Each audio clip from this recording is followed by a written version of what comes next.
Eu sei que toda reunião tem aquele problema para conseguir um coffee break de qualidade. Sou a Aline Valverde, da Padaria Sabor do Pão, e vim trazer a solução para você. Somos uma padaria com mais de 16 anos de experiência e temos um setor exclusivo para coffee break corporativo. Totalmente estruturado para atender eventos com praticidade, muito capricho e padrão profissional. Desde encontros reservados até evento com maior número de convidados. E trabalhamos com duas opções, somente os produtos ou serviço completo, com montagem, decoração e atendimento. Além disso, fazemos produtos sazonais personalizados, que servem para os seus colaboradores ou para os seus clientes, como kits, lembrancinhas, panetones e tudo com a sua logomarca. Se precisar de um coffee break bem feito, de qualidade, nos mande uma mensagem.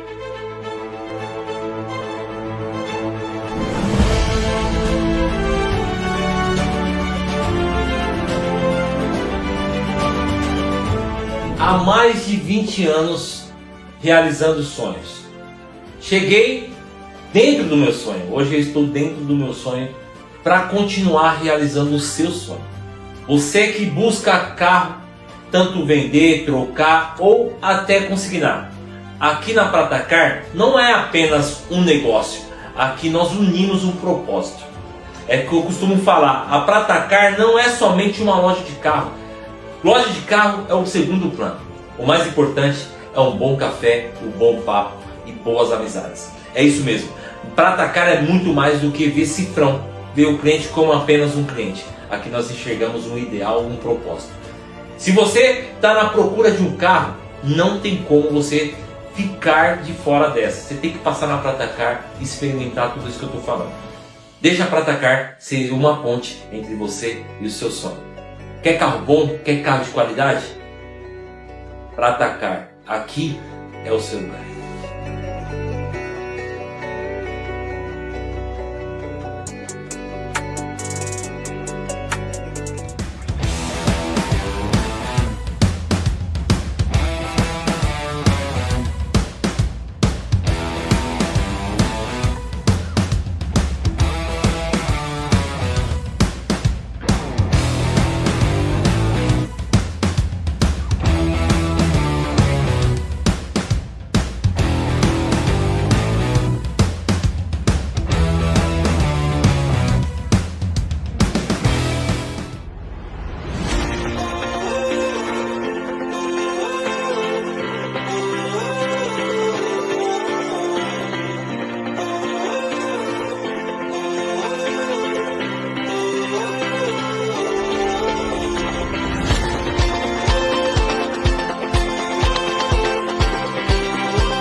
Vem que hoje eu vou te mostrar tudo que não te contaram sobre a Noé Pães.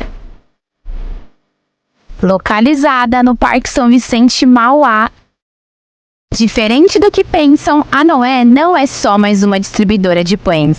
Aqui na Noé Pães contamos com produtos exclusivos e ninguém melhor do que o Noé, dono e proprietário da Noé Pães, para explicar pra gente. É isso aí. A Noé Pães Distribuidora não trabalha apenas com pães. Vamos desmistificar isso daí. Mas tem produtos que são exclusivos. Esses você não encontra em lugar nenhum. Temos também uma variedade aqui de donuts com preços arrasadores. E olha que legal, aqui na Noé Pães a gente também conta com bate de latte em picolé. E vem que eu vou mostrar pra vocês o tradicional em pote.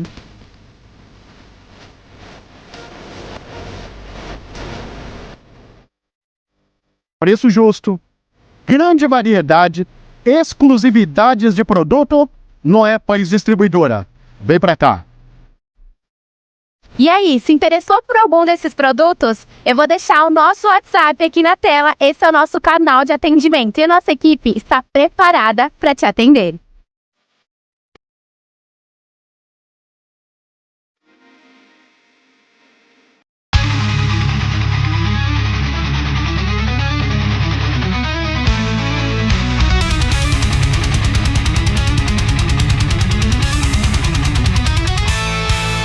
Sejam muito bem-vindos, eu sou Rafael Oliveira, vocês estão no podcast Juros Negócios e hoje senta aqui para bater um papo comigo, Fernanda Martins. Tudo bem, Fernanda? Tudo bem, graças a Deus, e você? Eu tô bem também, muito obrigado por ter aceito o convite. Eu que agradeço. Para quem ainda não está ligando o nome à pessoa, ela é neurocientista e ela é mentora de líderes, é isso mesmo? Exatamente. Trabalho há 9 anos aí mentorando líderes, empresários, profissionais que querem crescer nas suas carreiras e negócios. Fernanda, quando nós pensamos no seu nome para vir aqui no podcast, é porque eu sempre recebo aqui empreendedores e imagino que de alguma forma você também empreenda, né? Sim. Porque não somos CLT, então tem todo esse aspecto de empreendedorismo. Mas eu sempre pergunto sobre os principais desafios do empreender, dos empresários com relação a funcionar. Então, o principal desafio dos empreendedores são 2 que eles me trazem aqui. Quem quiser assistir os outros episódios pode confirmar. Eles falam muito da questão tributária, mas Desafiadora nesse país. Mas fica secundário com relação à mão de obra. E é por isso, mas a gente vai chegar lá. Eu queria conhecer você um pouquinho. Claro. Quem é Fernanda? De onde você veio? E o que você fez até se tornar essa mentora neurocientista? Pois é, fiz muitas coisas, inclusive fui já colega sua de profissão. Minha primeira formação não teve nada a ver com desenvolvimento pessoal.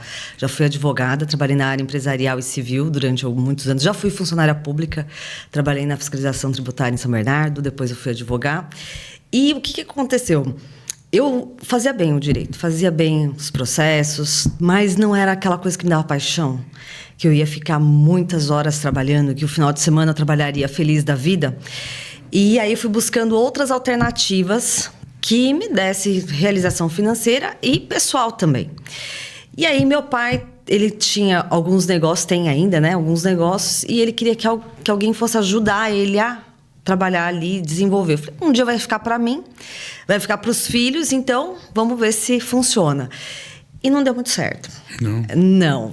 Também fiz um bom trabalho lá, mas não era ainda aquela coisa que você fala, é isso aqui que eu vou me dedicar, que eu quero colocar o coração, a alma, o espírito, tudo junto ali. E aí eu resolvi resgatar um sonho de juventude com a minha irmã. A gente tinha muita vontade de ter um salão de beleza. Porque a gente pensava, porque muita gente fala, né? Quero trabalhar com aquilo que eu gosto, com aquilo que a gente ama. E a gente gostava da área, eu falei, é uma área que a gente vai gostar de aprender. E ao contrário do direito, as pessoas vão chegar felizes, vão sair mais felizes ainda. Não, na minha cabeça eu achava que as pessoas... Porque no direito é muito maravilhoso, mas as pessoas chegam... Feliz no não.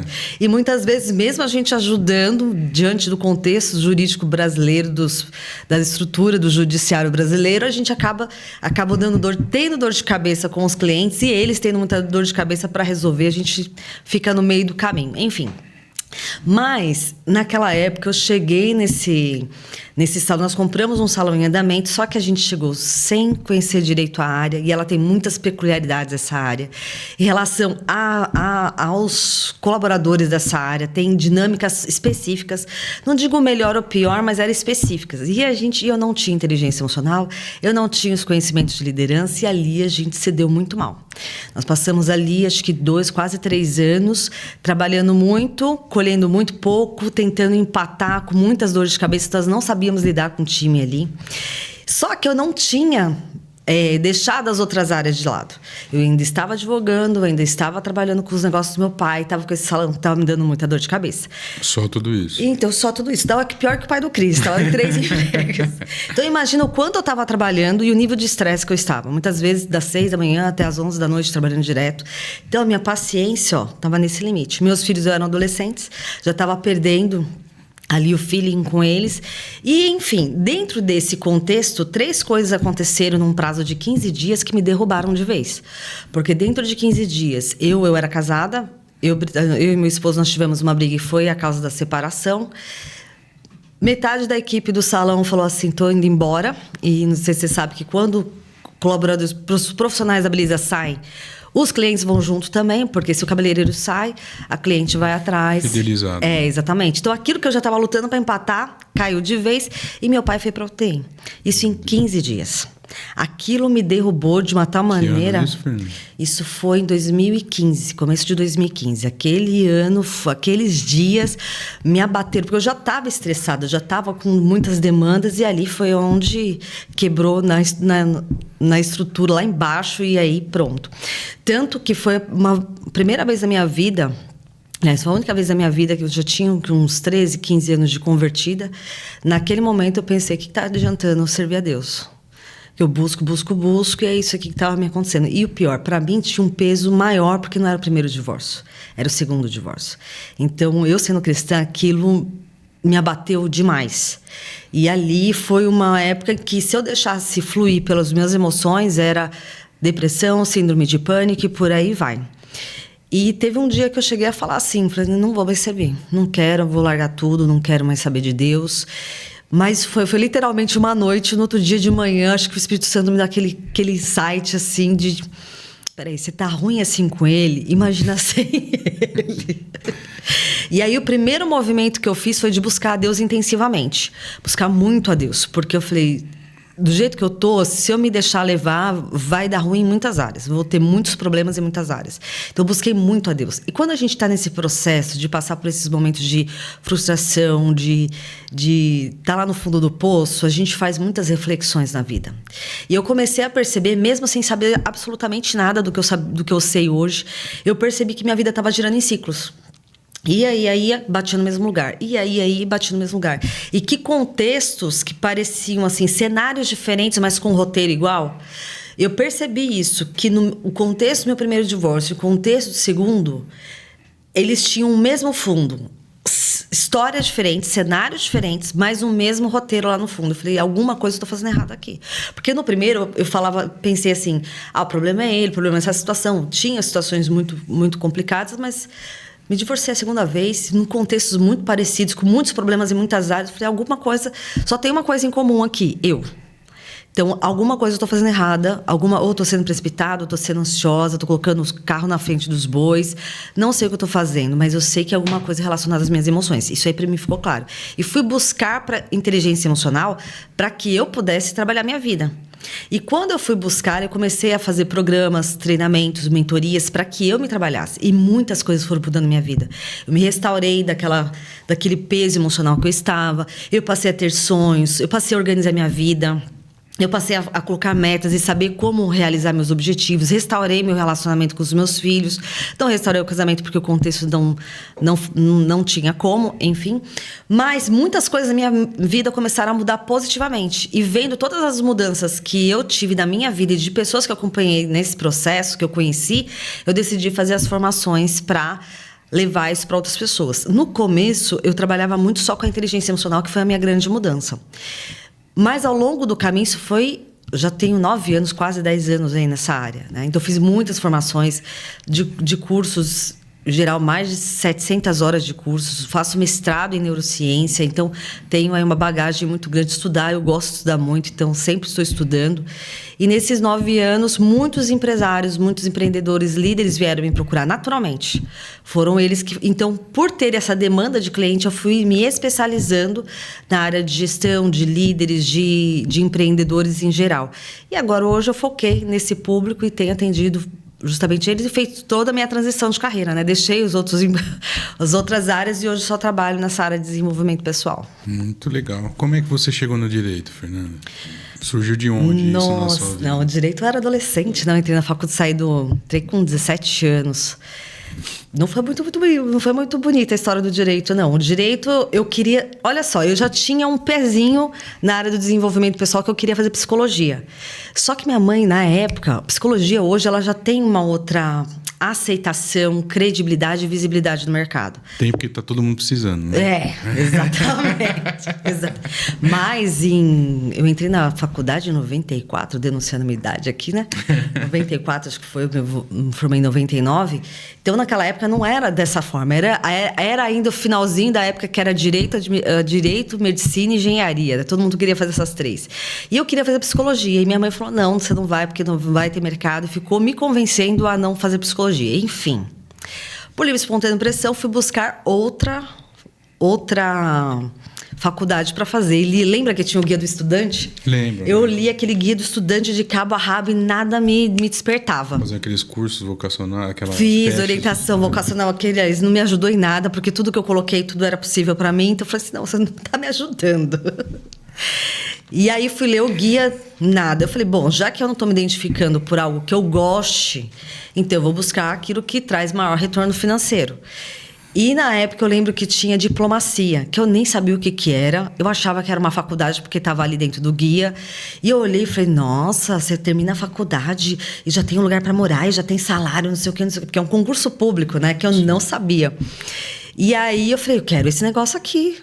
Só que precisaria ter outra faculdade, ter inglês. Na época era inglês e francês. Hoje acho que não sei se tem a necessidade do francês mais.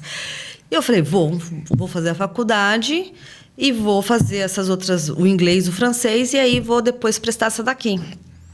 E aí na página do lado, tinha o direito.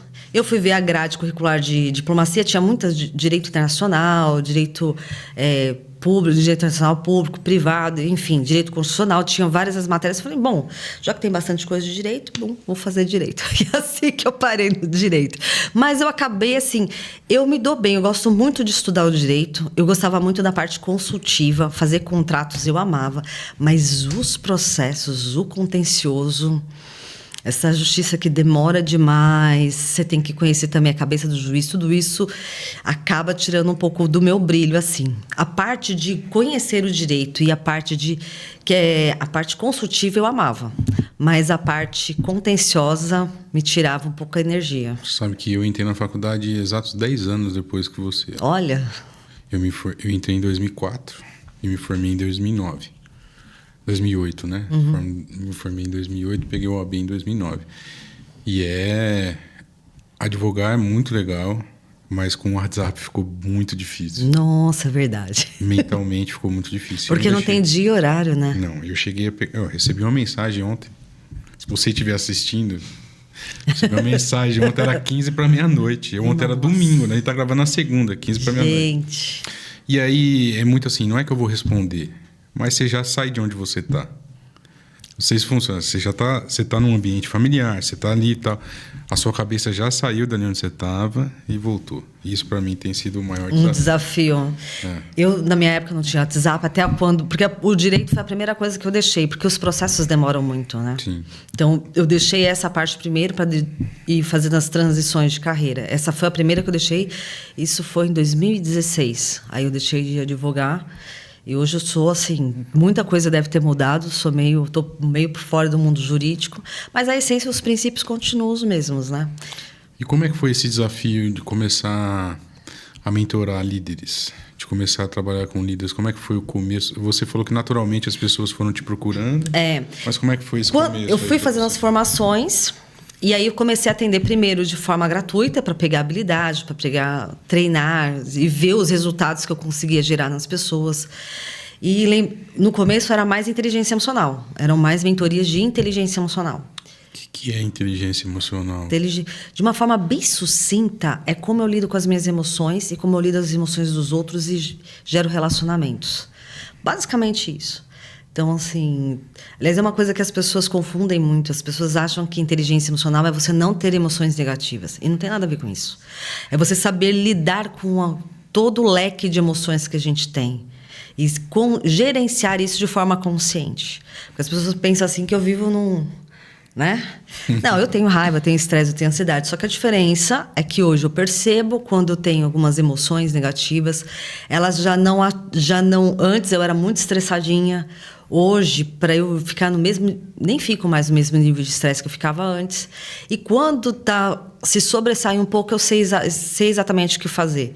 Então, isso é inteligência emocional. É como eu lido com as minhas emoções, como eu lido com as emoções das outras pessoas e como eu lido isso em relacionamentos. Por isso que as minhas mentorias de liderança, elas nunca são sem nenhum componente emocional. Elas não são só racionais. Porque eu acredito muito que a verdadeira liderança, ela parte de dentro para fora. Sim. A gente que define o que uma ação vai gerar em nós, é isso, basicamente, é lidar com as emoções? Na verdade, você não tem como controlar tecnicamente, no seguinte sentido, tipo, eu não vou sentir tal emoção. Porque a mecânica da emoção é nós recebemos estímulos do ambiente, tudo que a gente vê, ouve, sente, pelo tato, pelos sentidos. Isso vai passar pelas áreas de significado do nosso cérebro e vai... Diante desses estímulos, esses significados, o corpo se prepara para responder. A palavra emoção, ela vem do latim ex movere, que significa aquilo que me faz agir, aquilo que me faz mover. Então, esse preparo interno, que são os neurohormônios que preparam o corpo para responder aquele estímulo, é a emoção. Então, se você estiver num trânsito, se você estiver lá no carro parado, e você vê aqui, pelo seu campo de visão, pelo retrovisor, que vem 2 caras numa moto, você não tem como controlar o disparo da ameaça, do medo. Você tem aquele significado de que isso é perigo. Esse disparo você não controla, mas você pode perceber e gerenciar, e direcionar. Ao invés de ser uma pessoa só reativa, que a maioria das pessoas são, elas só reagem aos estímulos, você pode ter respostas conscientes em cima dele. Eu te perguntei isso porque eu li um livro, eu não vou lembrar o título do livro agora, mas era O Poder da Dominação, alguma coisa assim, que foi baseado no livro do Príncipe de... Não era nem era o Príncipe de Maquiavel, né? Nas lições tem lá. Que ele falava que não existem situações boas nem ruins, existem situações. Exato. Quem vai definir se aquilo lá, o que aquilo vai fazer, é você que define. Exato. Porque são os significados da mente. Eu gosto de usar muito um exemplo que ele é muito didático. Você já viu pessoas que têm medo de borboleta? Já. Pois é. Se eu falasse de barata, é uma coisa que é tão comum que todo mundo acha que todo mundo deve ter medo de barata. Então, eu não posso usar esse exemplo. Mas a borboleta, tem pessoas que têm pânico de borboleta. Ela vê aquela imagem, a borboleta chegando, ela tem ataque cardíaco, ela tem reações a isso. E eu, por exemplo, amo borboleta. Eu vejo a mesma borboleta e eu, gente, vem cá, vem aqui na minha mão. Inclusive, tem até um caso muito interessante de uma pessoa que eu conheci que não é da Além do Véu, não é da igreja que eu congrego hoje, mas é uma igreja que eu congreguei há muitos anos atrás, e ela estava no louvor, tocando teclado, e vem uma borboleta no meio de um domingo de manhã entrando pela igreja, e ela tinha pânico de borboleta. E foi chegando perto, ela deu um grito, saiu correndo no meio do louvor, largou tudo porque a borboleta estava chegando. O que é isso? Porque em algum momento da vida dela, essa imagem, borboleta, ficou associada com o significado de ameaça ou de perigo. Então, quando ela vê, ela realmente sente medo. Não adianta você falar para essa pessoa, você não precisa ter medo de borboleta, que você vai falar isso racionalmente.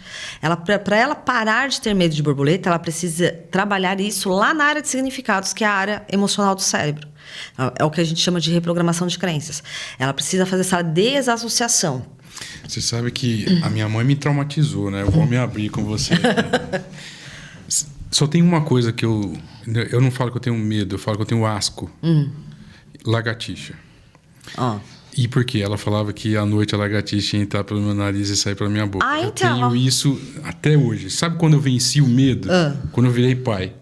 Aí você... Eu falei eu vou ter que matar, não vai ter jeito. Isso. Eu não gosto, mas eu falei, vou ter que matar. Aí esses dias eu tava em casa, a minha esposa linda tá assistindo aqui, tinha uma lagartixa em casa, eu falei, vou matar. Ela falou, não, pega ela viva e joga lá fora. Eu falei, aí já... Até matar a gente tem um ponto aqui. Cheguei a matar a lagartixa com alicate já em casa, mas gerou isso. Tá dentro do que você tá falando, tá dentro, né? Porque... Como que a gente programa e reprograma a crença? De uma forma bem sucinta, é por forte impacto emocional ou por repetição emocional leve ao longo do tempo. O impacto emocional de você ser pai, o significado que isso tem para você era muito maior do que o medo da barata. Ou da lagartixa. A barata não. Barata eu mato descalço. Né? Então, esse impacto emocional que você teve realocou as sinapses no seu cérebro. Sim. Então, você agora, quando você vê aquele estímulo, você pega outro caminho. Não o caminho do medo. Você pega outro caminho que é o instinto protetor. Que é o instinto protetor. Então, é por isso que você conseguiu vencer. Louco, né? É muito eu não interessante. gosto. Até hoje eu não gosto, mas se tiver que matar, a gente Você mata. vai. Não tem problema. Faz parte. E aí você começou, então, a dar essa mentoria para líderes. E como é que tem sido isso para você? Como é que você estruturou isso como plano de negócio na sua vida? Foi acontecendo. Então, como eu te falei, eu comecei a trabalhar com inteligência emocional e aí os meus clientes, a maioria, ou eram empreendedores, empresários, líderes de marketing multinível, líderes corporativos. E aí, vendo as demandas, eu já tinha as formações. Só que, em princípio, eu não queria trabalhar nessa área. Eu gosto muito, até hoje, eu gosto muito do emocional. Só que eu fui vendo que era uma necessidade servir essas pessoas de uma forma mais profunda, de uma forma mais abrangente, mais completa. Então, aí fui criando os treinamentos, as mentorias em cima das necessidades dos líderes, os cursos de liderança, as mentorias de liderança, tanto em grupo quanto individual. E uma coisa que aconteceu que foi muito interessante foi porque eu comecei a ver, começou a brilhar meus olhos para trabalhar com líderes quando eu entendi o impacto que um líder tem. Então, quando eu trabalho um líder, não é só a vida dele. Porque quando eu trabalho um líder, eu trabalho a família dele, eu trabalho os colaboradores dele, eu trabalho os clientes, a família dos colaboradores. Tem uma pesquisa que diz que da Fundação Dom Cabral, que quando você trabalha lideranças, você aumenta a produtividade do time em até 86%. Você melhora o ambiente, o clima organizacional em 56%. Você aumenta a rentabilidade, você aumenta uma série de coisas. Trabalhando apenas o cabeça. Porque ele transformado, ele irradia isso para todo o ambiente, porque ele vai lidar com as pessoas diferente, ele vai organizar o negócio dele diferente, ele vai se comunicar de uma forma diferente. Então, todo o time dele abaixo vai ter uma vida melhor e vai ser impactado positivamente porque esse líder foi transformado. Então, isso me brilhou os olhos. E eu vejo que a gente passa muito tempo dentro das empresas. E quantas pessoas reclamam de ambientes tóxicos, de que ir por trabalho é algo ruim, e muitas vezes é porque o líder não sabe criar um lugar onde as pessoas queiram estar. E aí vem os desafios, as frases que eu sempre ouço. Quando eles começam o processo, todo mundo quer trabalho, mas todo mundo quer emprego, mas ninguém quer trabalho, é difícil encontrar mão de obra, que são os desafios que você mencionou no começo, né? Então, por quê? Porque não se aprende a liderar. Onde a gente aprende a liderar? Eu aprendi porque eu fui fazer treinamentos para isso. Mas quem aprende? Onde se aprende a liderar? Porque na família você tem que dar sorte de ter uma família de líderes e bons líderes. Na igreja a gente aprende que é dom. Aprende que é dom. Boa, verdade. Ou você tem ou você não tem. Na verdade, não é bem assim. Todo mundo pode ser um bom líder. Só são maneiras de expressar a liderança diferentes. A gente tem que tirar aquela caricatura do que é um bom líder. Você pode ser um bom líder com qualquer perfil que você tem. Você só vai expressar isso de maneiras diferentes. Então, você não aprende na escola, você não aprende na faculdade, nem curso de administração você não aprende. Os líderes que te procuram, as pessoas que te procuram, elas buscam o que especificamente? As pessoas chegam até você pedindo o quê? Normalmente, a maioria me vem no seguinte ponto. Geralmente são pessoas que começaram, porque eu presa, né? Começa sozinho e vai fazendo, ou porque a pessoa é um bom técnico, ou a pessoa é aguerrido, ele vai, faz, acontece, e a vida está acontecendo, a empresa está crescendo, eles começam a crescer e começam a precisar contratar pessoas. Então, eles percebem que existe um potencial de crescimento, só que quando eles começam a contratar pessoas, é onde aquilo que era para ajudar acaba sendo um entrave. Porque os empreendedores que são assim, geralmente o empreendedor, ele tem essa questão conscienciosa de autorresponsabilidade, de proatividade, de ir lá fazer. Não tem dia, não tem hora, vamos lá, mão na massa e vamos fazendo. Só que ele esquece que as outras pessoas não são como ele. Entende? Nem todo mundo tem a mesma visão, nem todo mundo tem o mesmo propósito, nem todo mundo tem o mesmo perfil. E ele encontra dificuldade de replicar o que ele sabe para a equipe. Contrata muitas vezes por critérios que não são os melhores. Por exemplo, tem muita gente que contrata por confiança. Ok, Fernando, precisa ter confiança? Precisa, mas só isso, às vezes você pega uma pessoa que é de confiança, mas ela não entrega no cargo que você vai entregar para ela. Então, por exemplo, eu sou uma pessoa que sou responsável, sou competente. Se você me contratar para uma área financeira de uma empresa, eu vou me esforçar para fazer o melhor. Mas eu nunca vou entregar como quem tem skill para isso, quem tem habilidade para isso. Porque essa é a minha deficiência. Aí nós vamos entrar nos jargões aqui, então. Porque eu ouço falar, não é mais fácil você treinar alguém de confiança do que tornar alguém que já é treinado confiável? Não. Ó, tem mais ou menos uma verdade aí. Vamos destrinchar. Que é uma das coisas que pouco se sabe. Existe... Vamos pegar um jargão? As pessoas querem contratar por confiança. Mas um jargão que a gente fala quando está dando treinamento de business, liderança, é que as pessoas contratam por currículo, demite por comportamento. Você dificilmente vai demitir, vai desligar alguém de uma empresa porque essa pessoa não está bem tecnicamente. As pessoas desligam porque ele não entrega no prazo, ele enrola para fazer, a pessoa cria conflito na empresa, a pessoa relapsa. É comportamento. Sim. Só que o que acontece? Quando as pessoas vão contratar, elas não têm um processo. E não estou dizendo que tem que ser complexo. O processo da contratação, do recrutamento e da seleção não é um processo voltado para perceber como é que funciona o comportamento. Eles pegam lá, a pessoa tem experiência, a pessoa tem formação XYZ, acho que essa pessoa vai dar certo na minha empresa. Nem sempre. Às vezes não é nem porque a pessoa... Às vezes porque passou de não perceber comportamentos muito dissonantes com o que é esperado. Mas também, às vezes, a pessoa é uma pessoa bacana, mas ela não funciona naquela função ou naquela empresa. Por exemplo, pela minha característica, se eu fosse contratar vendedor agora, ok? Pela minha característica do meu negócio, a visão do meu negócio, a minha venda é mais consultiva. É uma venda de relacionamento, é uma venda mais consultiva, porque o meu core business é cuidado de pessoas. Agora, tem empresas que precisam de gente vendedor agressivo, pelo modelo de negócio, pelo mercado, pelo contexto. Precisa aquele vendedor que vai para cima, né? Ou dá o desce, né? Tipo aquela coisa mais agressiva, assim. Esse tipo de vendedor, ele pode ser ótimo em outras empresas, mas para mim não vai dar certo. Então, às vezes, não é que aquela pessoa é boa, é ruim como profissional. É que aquele estilo não funciona para o meu. Então, e isso tem muito a ver com perfil. Então, ela vai ter um currículo que vai ser muito bom, ela vai ter uma história muito boa, mas o comportamento dela não vai alinhar com o que eu estou procurando para o meu negócio. Então, não se tem muita clareza, é muito comum, principalmente o pequeno e o médio, que é o que eu mais tenho de cliente. Não se tem clareza de o que se quer para cada cargo. E quando contrata olhando conhecimentos e habilidades. Tem 3 coisas importantes para a gente observar numa contratação: o conhecimento da pessoa, que é a teoria que ela tem, as habilidades, é como que ela consegue colocar aquilo em prática, e os comportamentos, as atitudes. Que tipo de atitude essa pessoa tem perante a vida. Então, as pessoas olham muito a parte de conhecimentos, na verdade. As habilidades pouco se testa e as atitudes quase nunca se vê. Ou não... Porque a maioria também não sabe como avaliar isso dentro de uma entrevista, dentro de um processo de seleção. Entendi. E aí a pessoa tem um currículo lindo, mas ela tem comportamentos totalmente fora do que a empresa está esperando. Conhecimento e habilidade você treina, você trabalha a pessoa.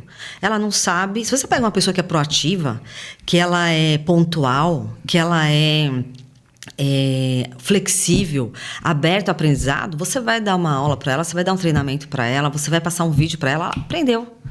Mas uma pessoa que não tem essas atitudes, muito dificilmente você vai conseguir mudar as atitudes dela. Esse que é o desafio. Então, ela entra, às vezes é uma pessoa de confiança, mas ela não tem recursos para entregar naquela função. Então, como eu, por exemplo, eu acredito que se eu fosse contratada para uma área de financeira, eu não ia fazer tão mal pelos meus comportamentos, pela minha visão de trabalho. Mas eu nunca... Provavelmente eu teria muita margem para erros, porque detalhes, números, minúcias me drenam uma energia muito grande. Então, eu estou muito mais sujeita a erros quando eu fosse planilhar, quando eu fosse conferir, quando eu fosse fazer as transações. Eu estou muito mais sujeita a erros pelo meu perfil comportamental do que uma pessoa que já tem isso aqui no sangue. Sim. Entende? Então, não se tem normalmente recrutamento... outra coisa que o pessoal erra muito: recruta rápido. Geralmente vai contratar na hora que está precisando. Não, me indica alguém, pum, bota a pessoa ali dentro. Não teve essa clareza do que se espera naquele cargo. Não avaliou os comportamentos da pessoa quando está entrando. Pôs muito rápido dentro da empresa. E aí, colocou... Aí a pessoa tem outro problema. Ela fica com receio de tirar. Então, demora-se para desligar aquele colaborador. Só que aquele colaborador vai desgastando tanto... Quando a pessoa não está entregando, ela vai desgastando tanto o empresário, quanto o time, quanto os clientes. Isso não estou nem falando de coisas que são absurdas, mas vai gerando desgaste. E quando vai desligar, já a bola de neve está muito alta. A maçã podre já contaminou tudo. Já contaminou, já bagunçou tudo. Qual que seria o interessante? O contrário, demore para contratar.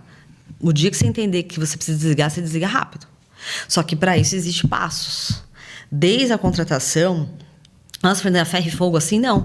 Existe toda uma estrutura que você vai contratar, você vai orientar, você vai treinar, você vai acompanhar, você vai dar de feedback, você vai ter clareza de que tipo de treinamento você vai precisar para aquela pessoa, que às vezes é motivacional, às vezes é comportamental, às vezes é técnico, é teórico, é prático. E isso, ao longo do caminho, te evita muito problema. E quando você tem que desligar, está muito claro tanto para o líder... quanto para o colaborador. Ele já sabe que ele vai ser desligado, porque você está dizendo com muita clareza para cá, e ele está vindo para cá. Então já é esperado por ele. Ele já sabe, entende? Então não vai ser uma surpresa, e ele vai ter clareza de que não foi aquela coisa, eu não estou dando conta mais. Não, houve processos que ficou muito claro que a pessoa não entrega o que ela precisaria entregar. Então... é isso, vou te disponibilizar para o mercado, como diz um amigo meu. Então, e esse processo é muito menos traumático. Porque quando você acerta a linha desde o início, lá embaixo é muito mais fácil. Lá no finalzinho é muito mais fácil você desligar. E qual você enxerga são as principais qualidades de um bom líder? Autorresponsabilidade, primeira delas. Não existe liderança sem autorresponsabilidade. E parece que é óbvio, mas o óbvio nem sempre é tão óbvio assim. Tem muito líder que culpa a equipe. Eu, por exemplo, assim, é uma escolha de trabalho, não estou dizendo que é o mais certo. Eu não trabalho com equipe se eu não tiver trabalhado o líder. Porque, às vezes, o próprio líder está sabotando a equipe e ele nem sabe disso. Então, não adianta eu treinar o time se o líder sempre culpa o time e nunca ele corrige as próprias ações. Então, a autorresponsabilidade é a primeira coisa. Ele precisa ter autorresponsabilidade, ele precisa ter visão de futuro, porque, basicamente, o que é liderar? A gente tem duas coisas que a gente precisa distinguir. Existe a gestão, existe a liderança. A gestão tem a ver mais com o processo, mais com como você organiza e como você torna aquilo processualmente mais produtivo. A liderança tem a ver com pessoas. Como que você inspira, conecta pessoas e leva elas para um objetivo em comum. Então, a primeira coisa, tem muito líder que ou não tem uma visão clara do que ele está construindo ali naquele negócio, ou ele tem, mas ele não comunica. Porque, basicamente, a liderança é você o tempo todo falar, é para cá que a gente está indo. E essas pessoas inspiradas por essa visão virem.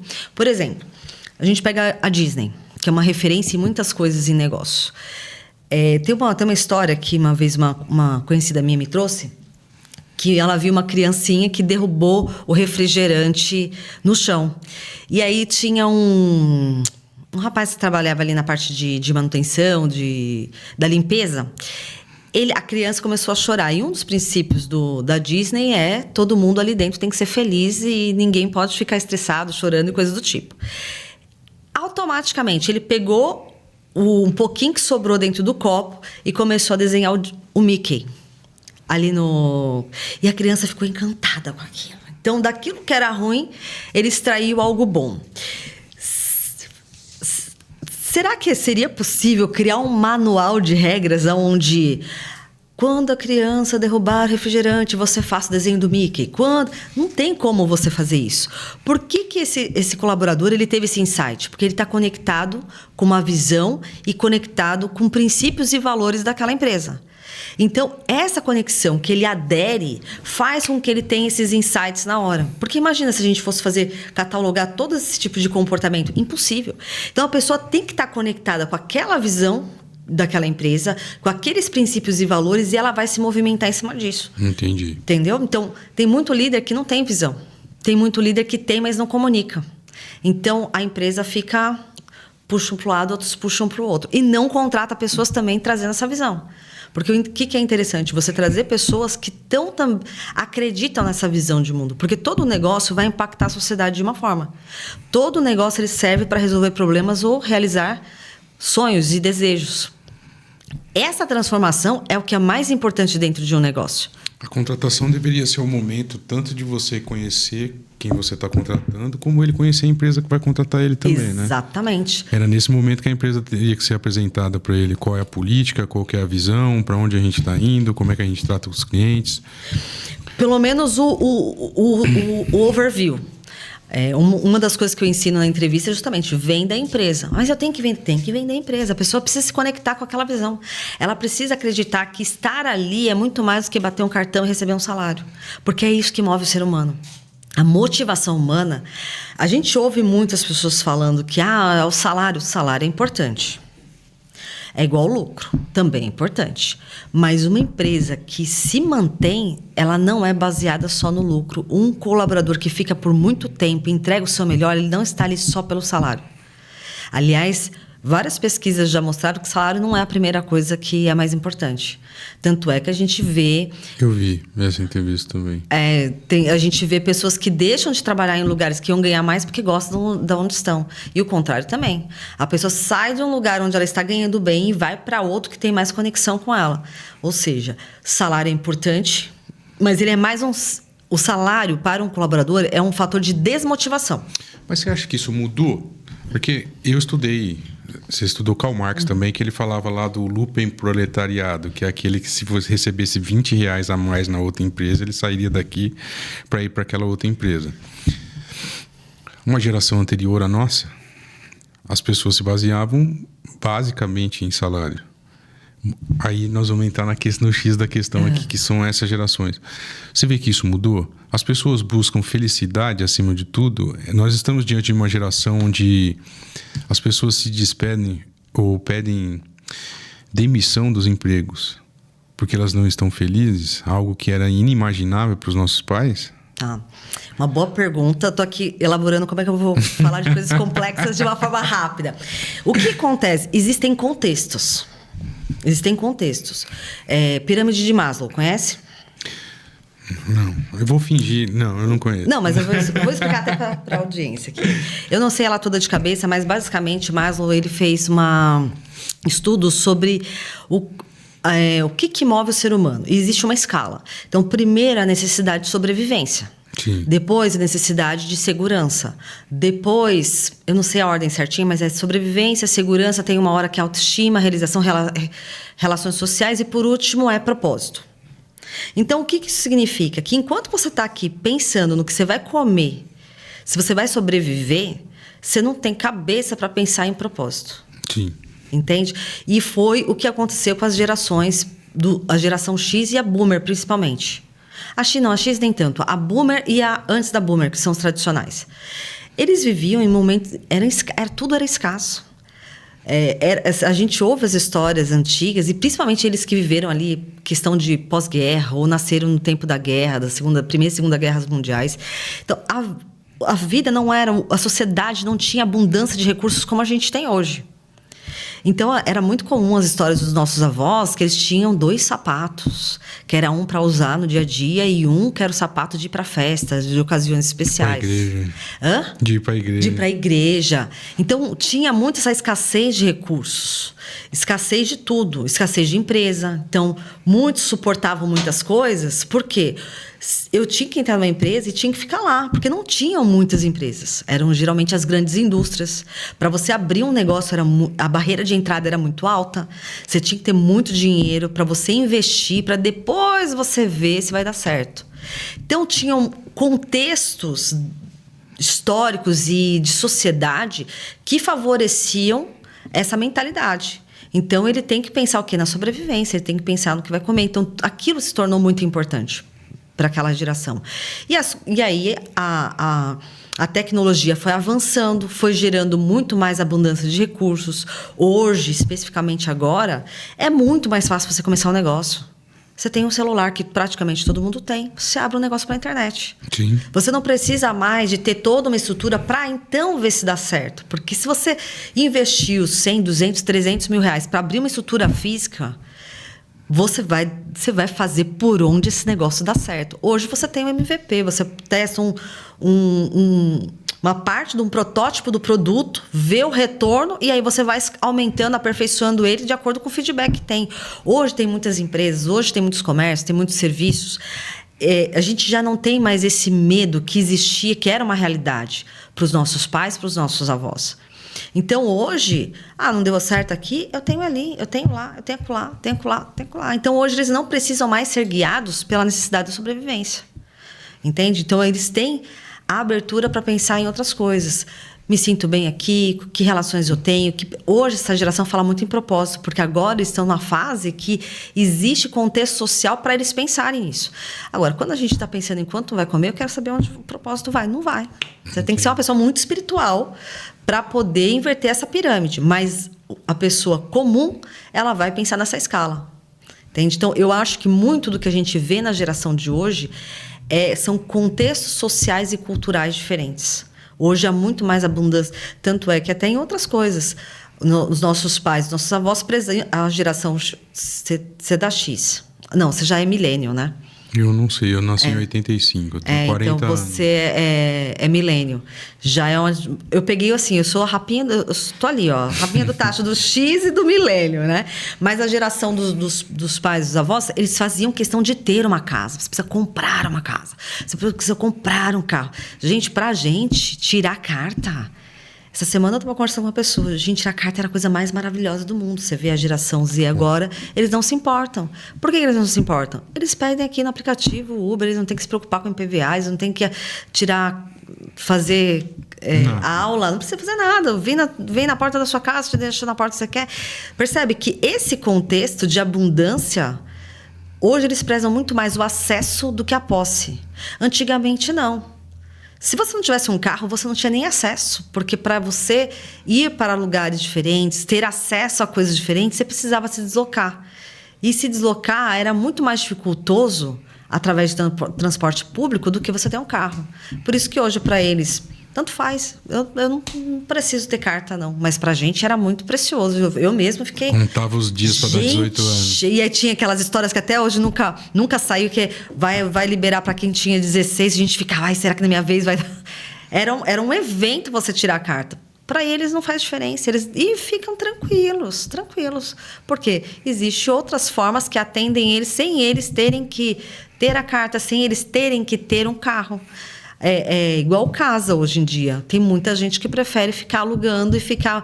Tem muita gente que vive de mochilão. Já tive clientes que... Clientes não, já conheci uma pessoa e tive uma cliente que um dos objetivos dela era passar alguns anos morando em vários lugares diferentes, em Airbnb. Ela alugou o apartamento dela, ela estruturou a carreira dela para ela poder fazer essa dinâmica. Coisas que são da nossa realidade cultural hoje, de muito acesso, de muita facilidade, de facilidade de comunicação. Então, esses são contextos que favorecem algumas atitudes da geração Z. Só que você concorda que o coração da geração Z continua batendo igual os das anteriores? O sangue continua circulando da mesma forma? Sim. O pulmão não continua trabalhando da mesma forma? O cérebro também. Então, a motivação mudou? Não. O que mudou é a linguagem. Porque eu vi o Bernardinho falando sobre isso. Sobre como ele motivava a geração de ouro do vôlei e que agora ele é totalmente diferente. O apelo emocional que ele fazia, a maneira como ele cobrava aquela geração já é totalmente diferente da geração atual. Sim, a linguagem pode mudar. O mecanismo de motivação é do cérebro, entende? Então, quando você entende como o cérebro funciona, como ele se motiva, você vai usar agora... Você vai botar a maquiagem disso para que as pessoas possam ir naquela direção. Então, por exemplo, no contexto do passado, existia aquela estrutura da sociedade totalmente hierarquizada. Então, via todos os líderes de cima para baixo. E existia muito aqueles líderes autocráticos, né? Aqueles líderes mandões, tal, não sei o quê. Funcionava naquela época. Porque a cultura da sociedade favorecia esse tipo de liderança vingar. Mas nunca foi o melhor tipo de liderança. Porque nunca foi o tipo de liderança que faz com que a pessoa queira fazer as coisas. Então, se eu tenho poucas empresas, poucos negócios, poucas indústrias, e eu preciso trabalhar, e aqui eu tenho um chefe que é autocrático, que até se fosse nos dias de hoje ia sofrer processo de assédio, por que as pessoas seguravam a onda? Porque elas sabiam que se ela saísse dali não teriam tantas oportunidades. Então, eles seguravam, tanto que era honroso passar a vida inteira numa empresa. Hoje é o contrário. Se você ficar muito tempo numa empresa, já não é bem visto pelo mercado, você não está se atualizando. Então, percebe que essas são os cenários, a linguagem, a roupagem, mas o cérebro humano continua se motivando da mesma forma. Tanto que se você for estudar, tem um autor chamado Jim Collins. Ele estuda, cada livro dele, ele estuda vários segmentos de empresa, identificando um tipo de padrão. Então, tem um livro dele chamado Feitas para Durar. E um dos fatores que ele percebe, nesse livro, ele estuda várias empresas que são centenárias. Empresas que passaram de geração a geração. E um dos fatores comuns a essas empresas são os seus líderes, que tinham uma visão, que tinha algo maior do que simplesmente criar produto e prestar serviço. Essa visão conecta todo mundo. Quando a gente vai ouvir as histórias de grandes empresas, de grandes empresários, pode assistir os vídeos, os filmes que contam. Você vai perceber que eles tinham um olhar muito além do que só organizar um negócio para dar dinheiro. Então, por quê? Porque isso motiva.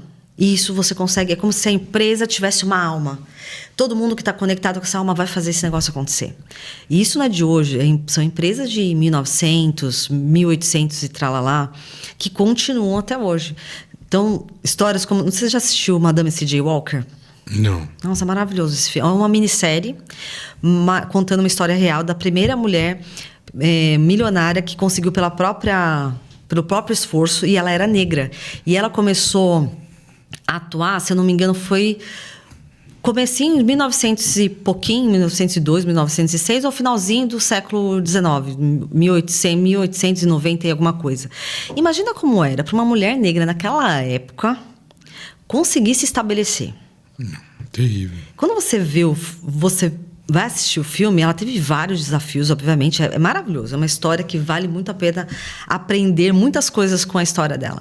Mas ela tem uma visão de como ela vai servir as pessoas, da importância do produto dela para as pessoas, que não era só o produto. Não vou dar spoiler, assista lá para assistir. E também do que ela ia fazer em relação às pessoas que trabalhavam com ela. Então, tem até uma hora do filme em que ela tem um dilema, em que ela precisa decidir se ela continua com o modelo de vendas que ela tinha, que usava... Era um modelo de vendas meio que parecido com o que a gente vê hoje de Mary Kay. Mais ou menos... É mais precário, né? Sim. Inicial, mas é mais ou menos nesse sentido. Se ela ia continuar nesse modelo ou se ela ia passar para os grandes departamentos, para as grandes lojas que tinham na época. E ela toma uma decisão baseada na visão dela. É muito legal esse filme. Vale a pena aprender sobre liderança, sobre vendas, sobre resiliência, sobre inteligência emocional na prática para o empreendedor. Outra coisa que o líder precisa ter é inteligência emocional. Se ele não souber lidar com as emoções dele, mesmo que ele não tenha aprendido formalmente, ele precisa aprender a lidar com as emoções dele. Porque empreender envolve muitas emoções. Tem que ter resiliência, tem que ter persistência, tem que ter otimismo, tem que ter autoconsciência, tem que se autorregular. Você falou isso, eu lembrei quando você vai com o empresário na primeira audiência trabalhista que alguém moveu contra ele. Nossa. Aquele sentimento, aquela ira que ele está sentindo, ele acha que é pessoal, né? Pessoal. E no fundo não é pessoal. E não é pessoal. Não tem lá no processo nada falando que ele foi assedioso, não tem no processo nada falando dele especificamente. Se trata do jogo, do risco do negócio. Faz parte. E aí, quando você vai, depois que já é o 10º, 20º processo, aí você vê que já mudou, ele já entendeu como é que o jogo já funciona. entendeu. Né? Mas é saber lidar com essas emoções, é saber lidar com as próprias emoções, porque é muito dinâmico a vida do empreendedor. É muito dinâmica, muitas variáveis que ele tem que lidar todos os dias. E tem que saber lidar com essas emoções, com as ansiedades, com os estresses, para que ele possa prosperar com muito mais tranquilidade. Bom, pelo que eu entendi, então, a gente está caminhando já para o final aqui. Você falou bastante a respeito de propósito, está no topo da pirâmide. A minha pergunta é: como que eu sei se eu estou cumprindo o meu propósito? Quem está assistindo a gente aqui, eu tento sempre diferenciar o que é minha vida espiritual da vida não espiritual. Somos cristãos, a gente tem um aspecto de propósito que vai muito além só do mercado de trabalho. Mas como que eu sei se eu estou cumprindo o meu propósito? Se a minha vida fazendo? Fazendo. Esse daí já foi muito tempo meu questionamento. Por exemplo, que a gente tem assim não sei nem de onde surge, mas existe um senso comum de que a gente um dia tem que descobrir o nosso propósito, então a gente vai entender ele e a gente vai fazer as coisas acontecerem. Uma visão meio romântica. Mas na prática não é assim que funciona. Na prática a gente vai fazendo as coisas, faz o que está na tua mão, que vem para você. No meio do caminho você consegue discernir o que você brilha os olhos, o que você tem vontade de fazer. Eu estou há 9 anos trabalhando. Cada cliente meu é como se fosse o primeiro cliente. Ele não tem tédio nisso. Eu posso dar treino, como eu já dei treinamentos 3 dias, das 9 da manhã até as 10 da noite, tranquila. Agora, no direito, já não tinha esse gás. Aquelas frases motivacionais que a gente costuma ouvir, o que tem de verdade nisso? Tipo, você faria de graça o que você faz hoje, recebendo? Faria. Eu faço. Eu faço. Ela tem sentido essa frase mesmo. Tem sentido. E a outra é: segunda-feira não é mais um porre pra você? Não é, eu amo segunda-feira.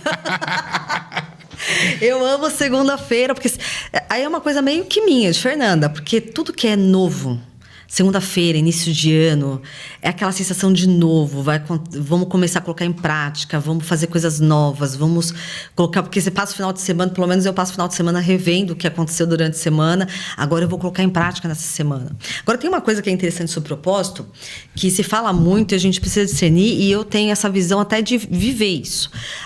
Faça o que você ama e você não trabalhará nenhum só dia.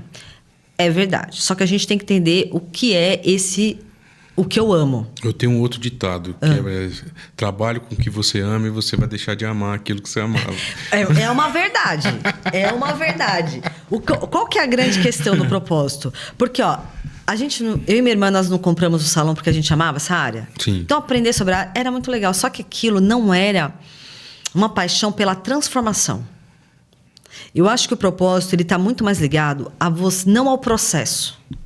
Nossa sociedade nos incentiva culturalmente a ficarmos focados no que você vai fazer. Só que o que é simplesmente uma consequência do porquê você está fazendo. Inclusive tem um livro muito bom, não sei se você já ouviu falar do Comece pelo Porquê, maravilhoso, ele vai explicar isso profundamente. Achei que você ia falar do Cortella, que é o Porquê Fazemos o que Fazemos. Não li esse ainda, mas o Comece pelo Porquê é muito bom, ele fala bastante sobre essa questão de propósito. Então, a transformação que você gera, por exemplo, o brilho no olho que eu vejo nos meus clientes no final do processo, de coisas que eles começam a fazer que para eles parecia impossível ser feita, aquilo não tem preço para mim. Gosto de ganhar dinheiro, quero que eles me paguem, mas sem receber eu não vou sobreviver, mas isso é impagável. Ver que a pessoa conseguiu chegar em um lugar que ela não conseguia antes. Então, essa alegria que eles têm, essa transformação, ver as pessoas podendo realizar objetivos, é o meu maior porquê. Então, todo tempo estou estudando, me capacitando para que eu possa gerar isso com mais eficácia, com mais eficiência. Lá no salão, eu gostava da atividade, mas era uma coisa muito mais para ser um hobby. Tem coisas que a gente vai deixar de amar porque é uma coisa que a gente ama para nós, é um hobby, é um prazer pessoal. O propósito está muito mais ligado com o outro. O que eu faço que contribui para que a vida do outro se torne melhor em algum aspecto. E aquilo tem que ser meu brilho nos olhos. Ver essa transformação.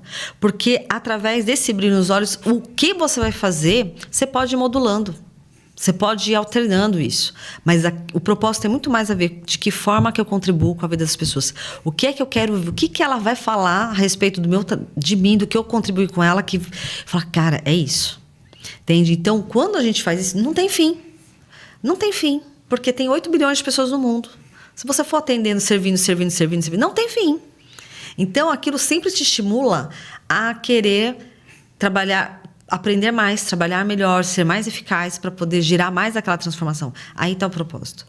Quando a gente pensa no nosso prazer, por exemplo, eu gosto de...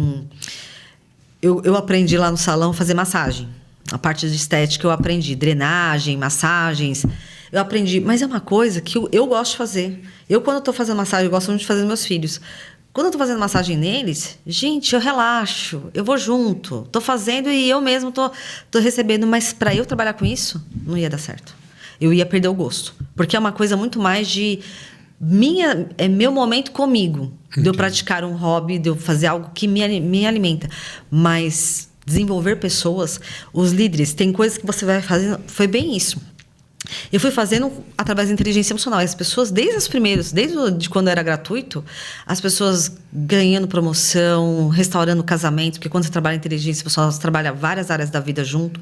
As pessoas tendo muito sucesso e aquilo foi me brilhando os olhos. Quando eu fui trabalhar com os líderes e eu fui tendo esse contato, eu descobri no caminho. Porque se dependesse da minha mentalidade, da minha visão no começo, eu nunca trabalharia com eles. Mas quando eu entendi, comecei a ver o quanto as pessoas abaixo delas muda através da mudança dessa pessoa, as histórias que elas me traziam. Nossa, eu fiz isso lá na minha empresa, a pessoa veio e me elogiou, falou o quanto mudou para a vida dela também. Isso me encanta. E aí eu passei a ter esse carinho por trabalhar líderes, que muitos têm muito boa vontade, têm muita determinação, mas falta ferramenta e acabam se estressando. A gente sabe que a vida de empresário, de líder, não é fácil. Não é nada fácil. E ver a vida deles ficando melhor, trazendo algo melhor para a vida de outras pessoas com quem eles lidam, isso daí não tem preço. Bom, a gente está caminhando para o final e eu sempre faço 2 perguntas para os meus convidados aqui. Dentro dessa empreitada sua, qual foi o dia mais triste para você, que você se sentiu mais frustrada nessa atividade que você faz hoje? Qual foi o dia que você se sentiu mais realizada? Nossa, mais frustrada. O dia mais triste, eu costumo dizer, né? Eu acho que foi na pandemia, né? Eu tava numa crescente muito, muito legal. Eu tinha acabado de ir para um outro escritório, eu fazia todos os atendimentos. Hoje eu atendo só online, até por conta da pandemia. Eu tinha acabado de reformar uma sala maior, tava ali com brilho nos olhos, de repente fecha tudo e fica... Acho que essa sensação de não saber, não ter nenhuma referência de quando vai ser, para poder me planejar, isso me frustrou quando eu tive que entregar minha sala. Mas depois também eu descobri que o atender online é muito mais legal. Almoçar em casa todo dia é muito bom. O dia mais feliz... Uau, teve tantos. Meu pai. É que tem muitas histórias muito boas, mas uma conquista minha que foi muito boa foi, assim, que eu lembro que foi... tem esse carinho por ter sido um marco, tipo, cara, eu posso muito mais do que eu estava imaginando. Então, eu estava crescendo e eu resolvi, em determinado momento, ir trabalhar numa grande empresa de formação de coaches aqui do país, né? Vou trabalhar junto com o Paulo Vieira. E não é simples você entrar lá como treinador. E quando eu fui aceita como treinador, você tem várias provas, você tem que fazer prática, você tem que estudar, você tem que apresentar. É um processo complexo. E aquilo, para mim, foi uma conquista. Eu falei, é isso aqui. Foi onde, sabe, chancelou. Eu estou indo no caminho. Mas, chegando lá, não continuei, porque eu descobri que eu gosto muito mais de trabalhar o cliente final. E lá tem muitos treinamentos para o meio, para formar profissionais da área. Entendi. E é isso que eu falo, você viver. Porque eu achava, é aquilo, é isso que eu quero para minha vida. Quando eu cheguei lá, foi maravilhoso. Eu lembro o dia que eu fui aceita. Foi maravilhoso, mas vivendo aquilo, eu percebi, não é isso que eu quero. Eu gosto de atender o cliente final. Eu gosto de fazer a ponta. Eu não gosto de fazer o meio. Não é tão interessante para mim formar profissionais da área de desenvolvimento pessoal do que atender o cliente que lá na ponta está com problema. E hoje já faz tempo que eu saí de lá em 2019. Então, não acompanhei mais muito. Então, não sei como é que está hoje, se continua a mesma pegada, mas eu fui descobrindo isso vivendo. E hoje, por que eu sei? Porque você pode me dar... Às vezes, a minha sessão, normalmente, ela tem 2 horas. Às vezes, eu passo 3, faço. Se eu não resolver... Eu não sossego enquanto eu não resolver o problema do cliente. Agora, no direito, em outras áreas que eu já trabalhei, eu teria esse mesmo pique há 9 anos, dessa forma? Talvez não. Talvez eu me cansaria, talvez eu ia dar uma maquiada, não de fazer de qualquer jeito, mas não fazer com tanta profundidade, com tanta entrega e compromisso que eu tenho. Porque eu falo... todo meu cliente tem que ter grande resultado. Não aceito menos que isso. Então, enquanto eu não ajudo, enquanto eu não vejo... Às vezes até o cliente está satisfeito, mas eu sei que ele pode ir além. E isso me instiga a trabalhar com ele até que ele chegue lá. Entendi. Fernanda, muito obrigado. Eu que agradeço. A gente bateu esse papo aqui. Eu queria muito conversar com você, queria muito conversar a respeito das gerações. Eu achei muito legal a sua visão sobre o tema.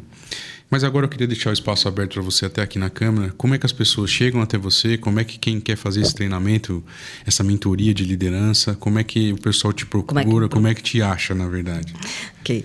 Gente, eu tô no Instagram, meu Instagram é Fê Martins Oficial, então pode me procurar lá, tem vários conteúdos sobre inteligência emocional, sobre liderança, sobre performance, e eu tenho mentorias tanto individual como em grupo de inteligência emocional, de liderança, para que você possa ter muito mais sucesso, muito mais rápido, de uma forma muito mais tranquila. Me chama lá no direct, lá você vai conhecer um pouco mais do meu trabalho, me chama lá e eu vou ter o prazer de te ajudar, te receber e te impulsionar para o próximo nível. E eu quero agradecer esse convite, fiquei muito honrada, foi muito bom ter esse bate-papo aqui, agradecer por esse espaço aqui e desejar sucesso cada vez mais a você. Muito obrigado por ter aceito. E você que acompanhou até o final, obrigado. Não deixe de curtir, de compartilhar, de deixar o seu comentário e manda no grupo da família aí, manda para aquele seu amigo empreendedor que está precisando ser mentorado para evoluir. Valeu, até mais, pessoal.